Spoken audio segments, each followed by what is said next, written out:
तो देखो आज है ना 10th क्लास की मैथ्स के चैप्टर टेस्ट के बारे में कुछ चर्चा करेंगे ना। इसमें इंपॉर्टेंट क्वेश्चन देखेंगे। देखो इसमें से लिखा है वास्तविक संख्या। तो वास्तविक संख्या वास्तव में कहते किसे, जैसे कि 1 2 3 ये पढ़े हमने, इसको क्या बोलते हैं, नंबर, संख्या है ना। अब इसमें से वास्तविक संख्या क्या होती है, जैसे कि ये संख्या है ना, तो इसमें इनको अपन गिनती के लिए काम में लेते हैं, ठीक है। तो इनको हम बोलते हैं प्राकृत संख्या। कौन सी संख्या, प्राकृत संख्या, ठीक है। ये जो 1 से शुरू होती है उसको प्राकृत संख्या बोलते हैं। और उसके बाद में जो पूर्ण संख्या होगी वो 0 से शुरू होगी। कहाँ से शुरू होगी, 0 से। 0 से 2 3 4 ये तक ये प्राकृत संख्या होती है। 1 2 3 ये तक, ठीक है। अब इन दोनों को मिलाते हैं अपन, पूर्ण संख्या और प्राकृत संख्या दोनों को मिलाते हैं तो ये जाएंगे पूर्णांक, ठीक है ना। और इसके साथ में माइनस की संख्या होती है ना, तो पूर्णांक संख्या कौन सी हो जाएगी, इसमें माइनस की संख्या आती है -1 -2 -1 -0 2 3, ठीक है ना। ये पूर्णांक संख्या होती है। पूर्णांक संख्या में माइनस भी आता है और 0 भी आता है और प्लस की संख्या भी आती है। तो देखो पूर्ण संख्या और प्राकृत संख्या में कोई अंतर दिखता है, पूर्ण संख्या और प्राकृत संख्या में क्या अंतर है। पूर्ण संख्या में तो 0 शामिल है, लेकिन प्राकृत संख्या में 0 शामिल नहीं होता है नहीं। और पूर्णांक में क्या शामिल है, पूर्णांक में माइनस की संख्या भी शामिल है और प्लस की संख्या भी शामिल है और 0 भी शामिल है, ठीक है। अब देखते हैं अपन वास्तविक संख्या में सबसे पहले जो मेन चीज़ है वो आ रही है परिमेय संख्या। कौन सी संख्या आ रही है, परिमेय संख्या। तो परिमेय संख्या कौन सी होती है, जिसको अपन p/q के रूप में लिखते हैं ना। कहने का मतलब ऐसा होगा कि अंश बटा हर के रूप में लिखते हैं, ठीक है। इसको हम बोलते हैं परिमेय संख्या। जैसे एग्जाम्पल के रूप में अपन 1/2 तो ये एक परिमेय संख्या है, ठीक है। और भी अलग अलग प्रकार की संख्या हैं और इसमें एक अपरिमेय संख्या भी होगा। तो अपरिमेय संख्या किसको बोलोगे, एक तो देखो 0 है, 0 को परिमेय बोलेंगे या अपरिमेय बोलेंगे, तो 0 को परिमेय बोलोगे या अपरिमेय। 0 एक परिमेय संख्या है क्योंकि 0 के बटा में मतलब q की जगह 1 ले सकते हैं, ठीक है ना। मतलब यहाँ पे ये कंडीशन होती है कि q0 को 0 होना चाहिए। अब देखो नीचे 0 नहीं होना चाहिए, परिमेय संख्या में नीचे 0 नहीं होना चाहिए, q का मान 0 नहीं होना चाहिए। तो 0 के बटा में ये क्या कौन सी संख्या है, परिमेय संख्या है। तो इसको यहाँ पे नहीं लिख सकते, अब इसको इधर लिखेंगे। अपरिमेय संख्या कौन सी होती है, जैसे कि पाई है ना, पाई का फिक्स मान होता है, वो भी क्या होती है, परिमेय संख्या में आती है। जैसे कि अपन लिखे 1/0, जब अपन 0 का भाग लगा रहे हैं तो वो अपरिमेय होगा, ठीक है। इसके बाद में देखते हैं इसके बारे में प्रश्नावली में अभाज्य संख्या मतलब जो संख्याएं हैं उनके गुणनखंड के बारे में बताया है। क्या बता रखा है, गुणनखंड। तो आप 8वीं 7वीं इसमें पढ़िएगा ना, इनके बारे में बता रखा है। और एक बता रखा है संख्याओं का HCF और LCM, इनके बारे में है ना। तो अभी जो सवाल आए पीछे, मतलब पिछले 2-3 सालों में जो सवाल है उनके बारे में अपन देखेंगे, ठीक है ना। इस सवाल किस प्रकार के सवाल आ रहे हैं, ठीक है ना। तो देखो इसमें कोई ज़्यादा इंपॉर्टेंट सवाल नहीं है, एक या 2 नंबर के सवाल आते हैं। जैसे कि एक संख्या देखिए, अपरिमेय संख्या है, अपरिमेय संख्या है, ये सवाल है, ठीक है ना। तो इसमें आपको देखिए बताना था कि अपरिमेय संख्या कौन सी है। इसमें 2 ऑप्शन दिए हुए हैं, 2.2 3 4 2 5, और सी वाला ऑप्शन दिया है 2.2 3 का भाग, और चौथा डी वाला ऑप्शन दिया है 2.23। अब देखो ये सरल सा सवाल था, इसमें आपको अपरिमेय संख्या के बारे में बताना था। तो देखो 2 क्या होती है, 2 अपरिमेय संख्या होती है, अपन जानते हैं कि 2 के बटा में एक ले लेंगे तो ये p/q हो गया। इसका मतलब ये वाला ऑप्शन सही नहीं है। इसके बाद में 2.2 3 2 4 5 ये अनंत तक जा रहा है, ठीक है। तो इसका अपन पॉइंट हटा के लिख सकते हैं क्या, देखो जितने अंक है उतने अपन 0 लगाते हैं ना, लेकिन यहाँ तो अपने को पता ही नहीं कितने 0 है। इसका मतलब हम क्या कर सकते हैं, इसको परिमेय संख्या के रूप में नहीं लिख सकते। तीसरा देखो 2.23 का भाग है, ये हमने 9th क्लास में पढ़ा है कि 2.23 को परिमेय संख्या के रूप में बदल के लिखना है। तो ये 9th क्लास में है, इसको p/q के रूप में लिख सकते हैं। कैसे लिखेंगे, वो एक थोड़ा लंबा सवाल है कि इसको अपन मानेंगे 2.23 का भाग x के बराबर में मानेंगे इसको, फिर x बराबर में करेंगे तो क्या आएगा 2.23 2 3 2 3 ऐसे रिपीट करके लिखेंगे। फिर 2 के ऊपर भाग लगा हुआ, इसका मतलब हम इसको 100 से गुणा कर देंगे। 2 संख्या के बाद लगा तो 100 से गुणा कर देंगे, और इधर यदि अपन 100 से गुणा करेंगे तो वापस आएगा पॉइंट 2 अंक आगे चला जाएगा, है ना, ये चला जाएगा 2 अंक आगे चला जाएगा। अब देखो सेकंड समीकरण, इसको फर्स्ट समीकरण मान लो, इसको सेकंड समीकरण मान लो, इन दोनों में से इसको घटा दो तो 100x में से x घटा के कितना बचा 99x, और इधर 223 में से ये घट गई तो कितने बचे, देखो इस वाले में से ये वाला घटाना है, कितने बचेंगे इधर वाले में से, ये देखो 2 3 आगे वाले सेम में सेम कट जाएंगे, और इधर क्या हुआ 213, इसमें से 2 माइनस करना है, क्या बचेगा 221, यहाँ पे 220। अब x बराबर निकालेंगे तो क्या आएगा 221 बटा में 99। अब देखो ये क्या चीज़ है, परमिशन क्या नहीं, ये थोड़ा लंबा सवाल है, 9 का सवाल है ना, लेकिन ये वास्तव में कैसी संख्या है, परमिशन संख्या है। और ये 2.23 अपन क्या करेंगे, पॉइंट हटाएंगे, पॉइंट के बाद में कितने अंक है 2 है ना, तो 2 जीरो लगाएंगे। अब ये बोलो ई बटे किस लिखेंगे, तो इसका मतलब कौन सी संख्या है, इसको अपन नहीं लिख सकते बी वाली, तो इसका राइट आंसर क्या हो जाएगा, वैसे देखने भी पता चलता है ये परमे है, ये भी परमे है, ये भी परमे है, थोड़ा अलग रूप लिखा है, इसका पॉइंट हटा के देखते हो तो परमे मिलेगा, इसको थोड़ा सोल्व करके देखते हो तो परमे मिलेगा, ये कभी भी परमे संख्या नहीं है, ठीक है। ऐसे ही सवाल आएंगे, इसमें एक देखा है कि इसको अभाज्य गुणनखंड के रूप में व्यक्त कीजिए, तो अभाज्य गुणनखंड की धातु के रूप में व्यक्त करना है, तो 225 लिख दिया आपने, आप अभाज्य गुणनखंड करना मानते हो, इसको जानते हो ना, ठीक है। कैसे अभाज्य गुणनखंड करेंगे, सबसे पहले लास्ट में 2 4 6 हो तो 2 का भाग जाता है, नहीं तो नहीं जाता है। अब देखो 3 का भाग करने के लिए क्या करेंगे, 5 तो 4 और 2 9, 5 तो 7 और 9, इसका मतलब 3 का भाग इसमें है ना, 1 का भाग लगाते हैं तो कितने बार जाएगा 7 बार 21, वापिस 1 बच गया 7 5 15, वापिस 3 का लगाओगे तो कितने बार गया 2 बार 6, और वापिस 1 बार 25, वापिस 2 का लगाया 5 का लगाया तो 25 में कितनी बार गया 5 बार, और 5 में 5 का लगाया तो कितनी बार गया 1 बार। तो इसको अभाज्य गुणनखंड की घातों के रूप में लिखना था, तो मैं यहाँ पर 3 की घात कितनी है 2 और 5 की घात कितनी है 2, इस प्रकार से इसको अभाज्य गुणनखंड की घातों के रूप में लिख सकते हैं। मतलब 3 2 बार आएगा और 5 2 बार आएगा, तो 3 की घात 2 लिख दो और 5 की घात 2 लिख दो, ये इसका आंसर होगा, जिसकी ऑप्शन में ये मिलेगा वो ऑप्शन राइट होगा, ठीक है। ऐसा सवाल आ सकता है, ध्यान रखना है। कोई भी संख्या है कि आप अभाज्य गुणनखंड कर लेना, ठीक है, और उसके बाद में उसकी घात के रूप में मिलाना है, जैसे 3 2 बार आए तो 2 घात लगाया, 5 2 बार आए तो 5 की घात 2 लगाएगी, जिसकी ऑप्शन में राइट होगा उसको राइट करना, ठीक है। इसके बाद में सबसे एक सवाल ये भी हो सकता है, सबसे छोटी सम अभाज्य संख्या कौन सी है, सम, देखो 2 1 क्या चीज़ है, सम संख्या है, कौन सी संख्या है सम संख्या, 2 एक सम संख्या है, लेकिन ये अभाज्य क्या चीज़ है अभाज्य, ठीक है। ये बात आप याद रखेंगे, सबसे छोटी अभाज्य संख्या है और सम कैसी है सम, ठीक है। इसके बाद में अगला क्वेश्चन देखो,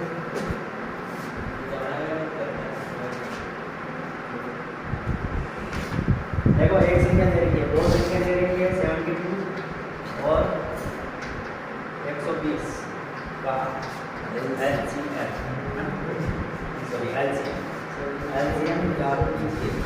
तो देखो इसमें सबसे पहले अपन क्या करेंगे, इसका LCM निकालना है, तो यहाँ पे कोई भी 2 संख्या हो सकती है, क्या होगा कोई भी 2 संख्या दे रही है, उनका LCM या LCM दोनों में से एक चीज़ पूछ सकता है ना, कोई भी एक पूछेगा, तो अपन इनके लिए अपन क्या करते हैं LCM निकालना ना, तो अपन दोनों को एक साथ में भी कर सकते हैं या अलग अलग करके भी कर सकते हैं, दोनों को एक साथ कर देते हैं 120, अपन किसका डिवाइड करोगे फर्स्ट में 2 का भाग लगा, ये साइड में नहीं जा रहे थे, सही आ जाएगा, तो देखो 2 का भाग लगाएंगे कितने आएंगे 36, और यहाँ पे कितने आएंगे 60, फिर से वापस 2 का भाग लगाएंगे कितने आएंगे 18, और वापस इधर कितने आएंगे 30, है ना, फिर से वापस में 2 का लगा तो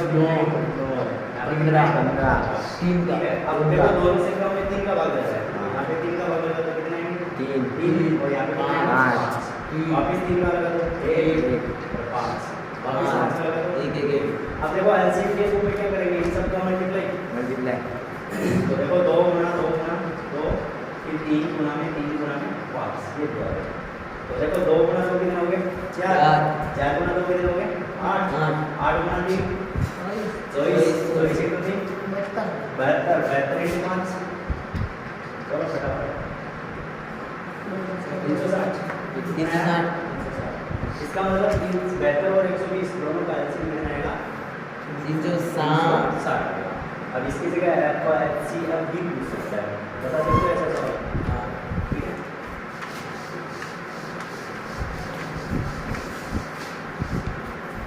क्या कर रहे हैं?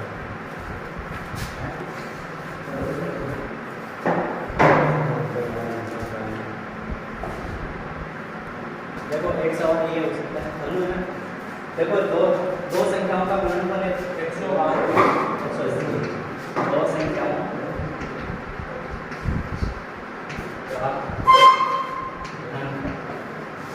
या आपको दिया है 180, ठीक है। और उनमें से महत्तम समापवर्तक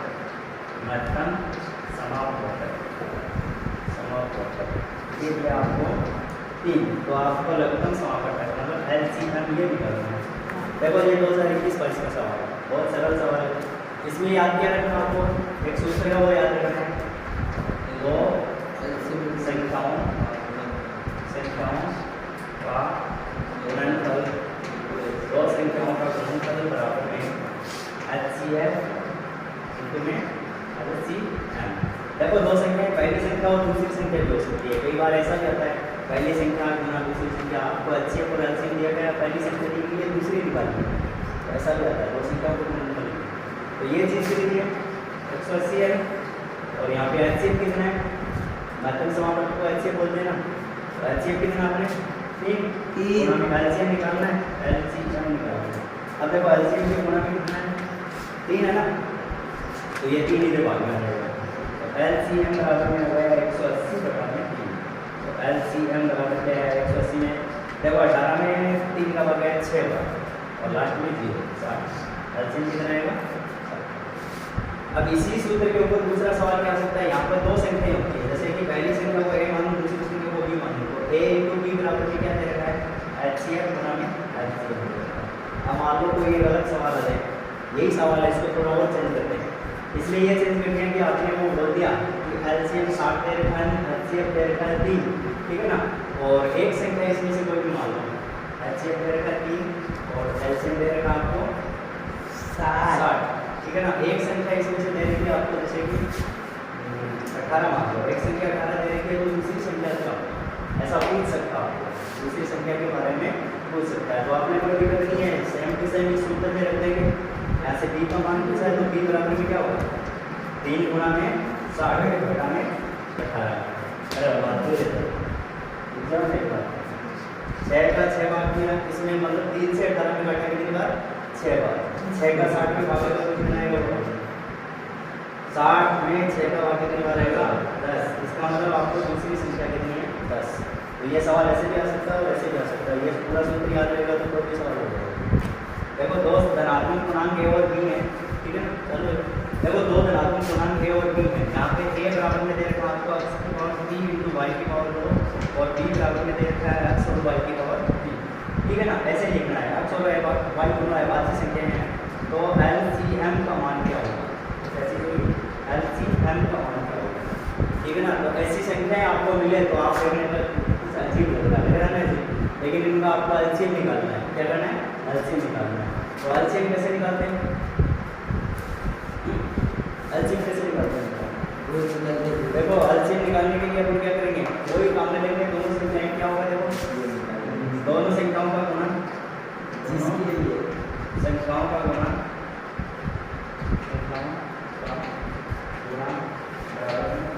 एलसीएम इसमें एलसीएम लीजिए, जहाँ पे अच्छी संख्या है, b का मान ये है, a का मान ये है और एचसीएफ का सोर्स है। अच्छा एचसीएफ दिया हुआ इसका, एचसीएफ बराबर में x/y² ये दिया है। तो देखो ऐसा सवाल है तो आप देखना वही संख्या है, सेम चीज़ है, दो संख्याओं का गुणनफल इसको यहाँ पे लिखेंगे x की पावर 3 और y² मल्टीप्लाई x और y3 बराबर में एलसीएम आपको निकालना है, इनको में एचसीएफ क्या करेंगे x/y²। यहाँ पर तो कोई समस्या नहीं है ना, सेम सूत्र लगाएंगे, पहली संख्या है दूसरी संख्या है, इन दोनों का गुणा और इधर एलसीएम और इधर एचसीएफ। एचसीएफ का मान दिया हुआ है तो वो यहाँ पे लिखेंगे, ठीक है। अब एलसीएम निकालना है, तो एलसीएम बराबर क्या आएगा, देखो x3y² में xy3 और बटा में ये वाला जो गुना भी है वो किधर आएगा बाजू में, है ना। तो ये x वाई स्क्वायर बन रहा है। अब देखो वाई स्क्वायर से वाई स्क्वायर कट रहा है ना, और ये वाला x है उससे ये वाला x कट रहा है, यहाँ पे बच गया x3 बच गया और दूसरी बार y3 बच गया, ठीक है। तो ऐसा सवाल है तो आप देख के कर रहा हाँ ये कैसा है, संख्याओं के रूप में भी आ सकता है और x वाले के रूप में भी आ सकता है, दोनों रूप में आ सकता है, ठीक है। अब देखो एक सवाल ऐसा भी पूछ सकता है आपको, 3 नंबर वाला है ना या 4 नंबर वाला है, फिर अब इजी को किसी की अंडर रूट 3 एक कर सकता है। तो इसके लिए अपन क्या करेंगे, सबसे पहले मानेंगे कि अंडर रूट 3 करने समझे, इसका उल्टा माना क्या करेंगे, माना कि अंडर रूट 3 एक परिमेय संख्या है, परिमेय संख्या है, ठीक है, परिमेय संख्या है ये मान लेंगे, ठीक है। और उसके साथ में ये मानेंगे कि a और b दो ऐसी सहभाज्य संख्या हैं, साथ में क्या मानेंगे a और b दो ऐसी सहभाज्य संख्याएं हैं, सहभाज्य संख्याएं हैं, ठीक है ना, जिनका एक के अलावा कोई गुणनफल नहीं है। सहभाज्य संख्याएं क्या होती है, वो दोनों संख्याएं किसी एक तीसरी संख्या से भाग लगाना चाहिए। तो दो ऐसी सहभाज्य संख्याएं हैं जिनका एक के अलावा कोई और गुणनखंड नहीं है, ये बताना, ठीक है। ये दो संख्याएं मान ली। अब देखो a और b ऐसी सहभाज्य संख्याएं हैं जिसको आप परिमेय संख्या के रूप में लिख सकते हो, ठीक है ना। इसलिए a बटा में b ये क्या होगा, एक परिमेय संख्या है, ठीक है। a बटा b बराबर में क्या होगा, एक परिमेय संख्या होगी। अब अपन ने अंडर रूट 3 को भी परिमेय माना है, तो a बटा b के बराबर में क्या लिख देंगे, अंडर रूट 3, ठीक है। अब अंडर रूट 3 इसके बटा में 1 ले लो, या फिर इसको क्रॉस गुणा करोगे तो क्या आएगा, a बराबर में b अंडर रूट 3, ठीक है। या फिर इसका अपन स्क्वायर करें, वर्ग करें तो क्या आएगा, मतलब दोनों तरफ वर्ग करने पर, दोनों तरफ से वर्ग करने पर तो ये बताओ वर्ग करेंगे तो क्या आएगा, ये a स्क्वायर और इधर वाला b स्क्वायर और 3, या फिर इसको ऐसे लिख सकते हो आप 3b स्क्वायर, ठीक है। अब यहाँ पर क्या हुआ देखो, b स्क्वायर के गुणा में 3 है, ठीक है, ये कहाँ जाएगा a स्क्वायर के भाग में, है ना। a स्क्वायर किससे भाग लग रहा है, 3 का, ठीक है, a बराबर जहाँ a स्क्वायर 3 से विभाजित है, किससे विभाजित है, 3 से विभाजित है, इसलिए a भी 3 से विभाजित हो गया भाई। जहाँ पे a स्क्वायर में 3 का भाग लग रहा है, इसका मतलब a के अंदर भी 3 का भाग लग रहा है ना। अब अपन एक दूसरी संख्या लेके चलते हैं, देखो अंडर रूट 3 है, इसका मतलब अपन क्या लेके चलेंगे, अपन a बराबर में 3c लिख देंगे। अब ये कई सवाल हो सकता है कि 3c क्यों लिया, 2c ले लें, 5c ले लें, तो वो इसके लिए ले रहे हैं। यहाँ पे अंडर रूट 3 है तो 3c ले लें, यहाँ पे अंडर रूट 2 को सिद्ध करना तो 2c लेंगे, और यहाँ पे अंडर रूट 5 सिद्ध करना है तो 1 बराबर में 5c ले लेंगे, ठीक है। अब सेम वही कंडीशन करेंगे यहाँ पे भी, इसका भी स्क्वायर कर देते हैं, ठीक है। दोनों एक बार यहाँ पे मान रखो, एक बार a का मान क्या है, b अंडर रूट 3 है, तो ये मान अपन कहाँ रख देते हैं, a की जगह a का मान ले रखा है b अंडर रूट 3 बराबर में 3c। अब इसका वर्ग करें, इसका दोनों तरफ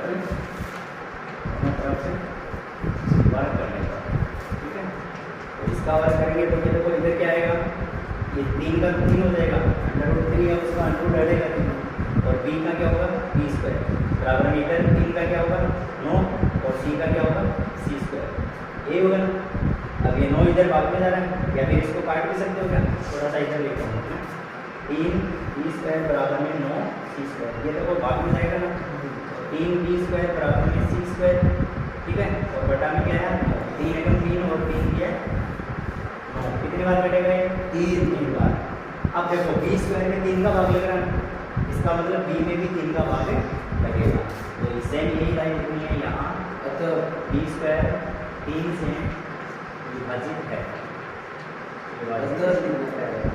तो b भी 3 से विभाजित होगा, ये अब देखो दो बार यहाँ पे भी ए स्क्वायर 3 से विभाजित हो रहा है और यहाँ पे भी बी है वो भी 3 से विभाजित हो रहा है। इसका मतलब क्या हुआ, हमारे द्वारा जो मानी गई कल्पना थी, हमने माना था कि ए और बी इसका एक के अलावा कोई गुणनफल नहीं है, जबकि यहाँ पर क्या आ रहा है, ए भी 3 से भाग लग रहा है और बी में भी 3 का भाग लग रहा है। इसका मतलब 3 क्या है, ए और बी का गुणनफल है ना।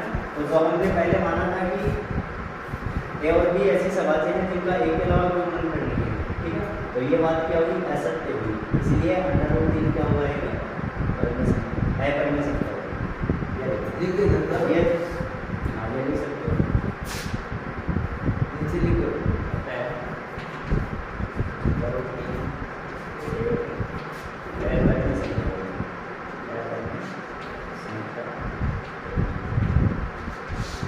सेम √5 का है तो उसको भी इस हिसाब से करना है, √3 है तो भी ये करना है, √5 सेम तरीका, ठीक है, 3 या 4